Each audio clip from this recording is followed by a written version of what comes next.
প্রবাসী শুধু যুক্তরাজ্য প্রবাসী নয়, আমার অল ওভার ইউকে 176টি দেশে আমাদের প্রবাসীরা আছে। বিশেষ করে middle east, Malaysia, Russia, Japan, উত্তর কোরিয়া, দক্ষিণ কোরিয়া, এই সমস্ত দেশে, আমেরিকা, কানাডা, বিভিন্ন দেশে আছে। বিশেষ করে এই দেশগুলোতে আমাদের মানুষ এখন বেশি যাচ্ছে, ওদের কিছু সমস্যাও আছে, এগুলা দেখা। আর আমাদের যে দীর্ঘদিনের যে সমস্যাগুলো আছে, এগুলা নিয়ে আমি যে মিডিয়ার যারা আছে, আমি অনুরোধ করব আমাদের সমস্যা নিয়ে আপনারা লেখালেখি করেন। এই দেশের গভর্নমেন্টের সাথে আমাদের আন্দোলন করতে হবে, ওদের সাথে আন্দোলন ছাড়া কোনো জিনিস আদায় করা যায় না। কিন্তু আমাদের যে আন্দোলনের যে সংগঠন ছিল বাংলাদেশ ওয়েলফেয়ার অ্যাসোসিয়েশন, সামাজিকভাবে যেটা নেতৃত্ব দিত, সেটাকে বিভিন্ন কারণে সেটার মুখ বন্ধ করে দেওয়া হয়েছে। সেটা বলতে যাব না, সেটা অনেক ইতিহাস, সেটা বলবো না। নতুবা আজকে এই যে আমাদের স্টাফ ইন্ডাস্ট্রি, আমি কালকে বলেছি, সেটা যে আমাদের রেস্টুরেন্ট বিজনেস, রেস্টুরেন্ট ইন্ডাস্ট্রিটা আজকে বন্ধ হয়ে যাচ্ছে। বর্তমান প্রজন্মের ছেলেমেয়েরা ওরা রেস্টুরেন্টে কাজ করে না। এই রেস্টুরেন্টগুলো চালু রাখতে হলে আমাদের দেশ থেকে স্কিল ওয়ার্কার নিয়ে আসতে হবে। সেই স্কিল ওয়ার্কার তৈরির জন্য আমাদের 104টা টিটিসি আছে, চালু আছে, 6টা মেরিন টেকনোলজি চালু আছে। এরপরে আরো 50টি আমাদের অনলাইন আমাদের কার্যক্রম শুরু হয়ে গেছে, বিল্ডিং হয়েছে, এগুলোর ইকুইপমেন্ট ঢুকবে। স্কিল ওয়ার্কারের অভাব নেই, কিন্তু আপনারা এখানে যে সমস্ত সমস্যা আছে, বাংলাদেশের যেগুলো আছে, আমাদের হাই কমিশনারের মাধ্যমে আমরা অনেকটা পাইব, আপনারা দিবেন, আমাকে সরাসরি দিবেন। বাংলাদেশের এখন প্রবাসীদের সমস্যা যেটা জায়গা সম্পত্তি, এই জায়গা সম্পত্তির সমস্যাকারী কারা? আপনি খোঁজ করলে দেখবেন যে আমাদের নিজের আত্মীয়স্বজন, ভাই, ভাতিজা, পাগনা, বোন, ওরা বেশিরভাগ। এরপরে যাদেরকে বিশ্বাস করে পার্টনারশিপ করা হয়, অনেক পার্টনারে আমাদেরকে ঠকানোর চেষ্টা করে। অনেক টাওয়ার হ্যামলেটস কমিউনিটি ডেভেলপমেন্ট ট্রাস্টের উনি সেক্রেটারি ছিলেন এবং বেথনেল গ্রিন সিটি চ্যালেঞ্জের উনি ডিরেক্টর ছিলেন।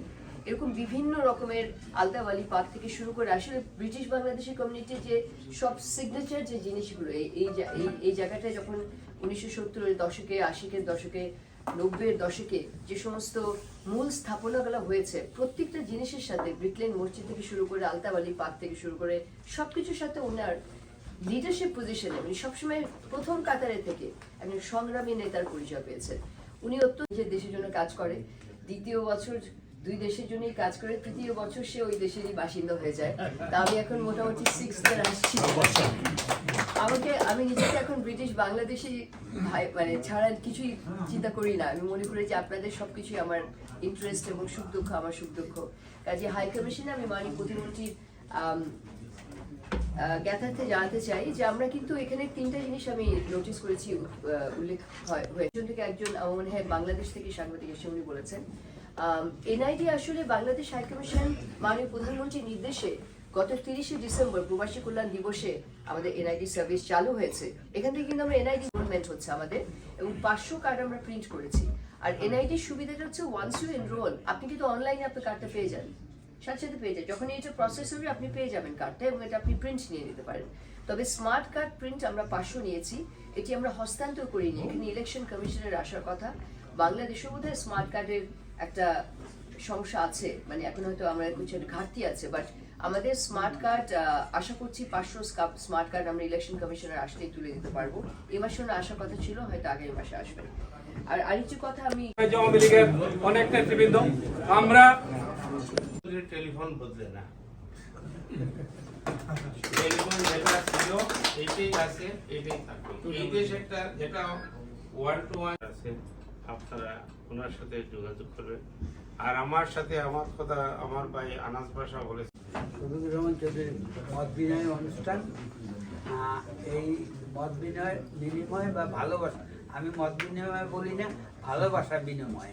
কেন ইসলাম এই কমিটি হলো মহিব চৌধুরী প্রেসিডেন্ট, নজরুল ইসলাম বাসন সেক্রেটারি, এবং এই প্রস্তাবটা আমি করি গাড়িতে বসে মোটরওয়েতে তখন, এবং এইটাও একটা ইতিহাসের অংশ বলে আমি মনে করি। এবং স্বাভাবিকভাবে প্রেস ক্লাবের যারা আছেন, আমিও মনে হয় আমি প্রেস ক্লাবের, আমি আপনাদের মেম্বার, আমি আপনাদের সাথী।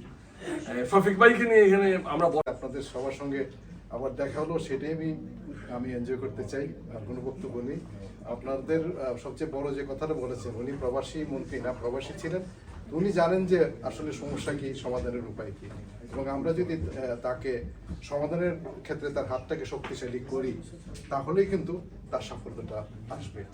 কিন্তু একই সাথে আপনি চেম্বারে যাবেন, ক্যাটারাসে যাচ্ছেন, বিভিন্ন অনুষ্ঠানে যাচ্ছেন, সবাই খালি দাবি জানাবেন। আমরা দাবি না জানাই, আপনি যেহেতু আমাদের লোক, সিগনিফিকেন্ট কিছু প্রবাসীদের জন্য এমন লিগেসি থাকে। আপনারা যেভাবে এই রেস্টুরেন্টটা একটা ইতিহাসের অংশ, আপনার ফ্যামিলি যেভাবে ইতিহাসের অংশ, এমন কিছু প্রবাসীদের জন্য করুন, এমন একটা উদাহরণ সৃষ্টি করে যান যাতে আমরা স্মরণ করি। এবং যে যতটুকু উন্নয়ন হয়েছে বা বর্ণবাদী বিরোধী আন্দোলন থেকে নিয়ে অনেক কিছু জড়িত ছিলেন। আজকে আমি পড়ছিলাম, শফিক ভাই শুধু যে বাংলাদেশে আমাদের গেলে সমস্যা আমরা বলি যে এটা দাবি ওইটা দাবি বা না, কিন্তু the first thing what he did, মানে যেটা এইখানে যারা আছে, বিলেতের যারা আছে জানেন, তিনি এপিপিজি যে তাদের সাথে মিটিং করেছেন এবং বিলেতের যে রেস্টুরেন্ট সেক্টরে যে সমস্যা আছে এগুলা নিয়ে কথা বলেছেন। এখানে লর্ড বিলমরিয়া ছিলেন, আমার মনে মন্ত্রী, সুতরাং আমরা উদযাপন করি, আর এই উদযাপনটা আমরা হালকে দেখবো সংবাদপত্রের পাতা। ধন্যবাদ। Thank you. এখন বক্তব্য নিয়ে আসার জন্য অনুরোধ করছি প্রেস ক্লাবের সাবেক সভাপতি আমার আত্মীয়। থ্যাংক ইউ, ধন্যবাদ সবাইকে।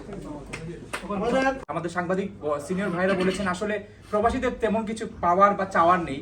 আপনার যদি কোনো কিছু থাকে, আমরা কিভাবে সহযোগিতা করতে পারি প্রবাস থেকে, সেটি আমাদের কাছে জানালে আমরা চেষ্টা করবো আপনাকে সমর্থন দেওয়ার। এ বলে আমি আমার সংক্ষিপ্ত বক্তব্য শেষ। এখন সংক্ষিপ্ত বক্তব্য রাখার জন্য অনুরোধ করছি শফিক ভাইয়ের এরিয়ার লোক, এই ব্রিটেনের জনপ্রিয় সাংবাদিক ফারহান মাসুদ খান।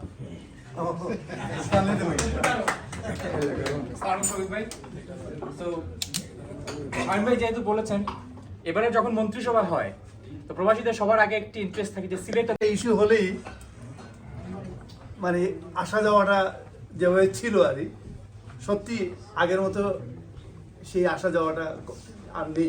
সম্ভাবনা সবকিছু সম্পর্কে আমার বিশেষ কিছু বলার নাই, আমি যা বলার সময় শেষ করেছেন।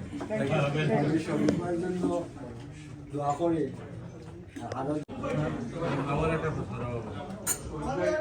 প্রথম শুরু করেও এখনো হয়ে করে হচ্ছে না। যদি কাইন্ডলি আপনি একটু দেখতেন, এটা সবার জন্য উপকৃত হইত। কামনা করি এবং আমাদের যে সমস্যাগুলো আছে তার সমাধানে তিনি বিশেষ ভূমিকা রাখবেন।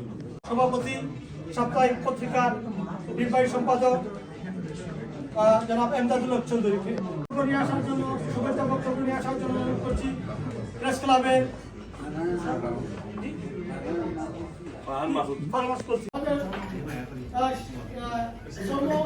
বিষয়ক সম্পাদক, বিশিষ্ট নেতা, ওয়েলফেয়ার যুগ্ম সাধারণ সম্পাদক, যুক্তরাজ্য আওয়ামী লীগের বিষয়ক সম্পাদক। এই অনুষ্ঠান আয়োজনে যিনি সবচেয়ে বেশি পরিশ্রম করেছেন, আমাদের প্রিয় বড় ভাই, যুক্তরাজ্য আওয়ামী লীগের সংগ্রামী সহ সভাপতি জনাব মোহাম্মদ আলী, এবং এই প্রোগ্রাম আয়োজনে আরেকজন মানুষ অক্লান্ত পরিশ্রম করেছেন এবং সর্বাত্মক সহযোগিতা করেছেন, জনসংযোগ সম্পাদক যুক্তরাজ্য আওয়ামী লীগের শ্রী রবীন পাল, এখানে উপস্থিত আছেন যুক্তরাজ্য আওয়ামী লীগের শিল্প ও বাণিজ্য বিষয়ক সম্পাদক আসম মিসবা, সহপ্রচার সম্পাদক। দায়িত্ব পালনে যেভাবে আন্তরিক কাজ করছেন, আমি চাই যে প্রেস ক্লাবের সাবেক সভাপতি আছেন, সেই প্রতিটি জাগরণের প্রতীক করছেন শফিকুর রহমান চৌধুরী।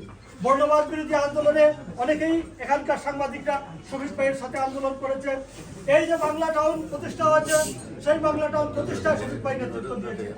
এই যে শহীদ মিনার প্রতিষ্ঠাতা, শহীদ মিনারের প্রতিষ্ঠায় শফিকুর রহমান চৌধুরীর সাথে এখানকার সাংবাদিক এবং আমাদের কমিউনিটি নেতৃত্ব দিয়েছে। এই সব কিছু যে অর্জন, সেই অর্জন জননেত্রী শেখ হাসিনা প্রবাসীদের যে অর্জন, সেই অর্জনের স্বীকৃতি স্বরূপ শফিকুর রহমান চৌধুরীকে প্রবাসী কল্যাণ এবং বৈদেশিক কর্মসংস্থান মন্ত্রণালয়ের দায়িত্ব দিয়েছে। আমি বিশ্বাস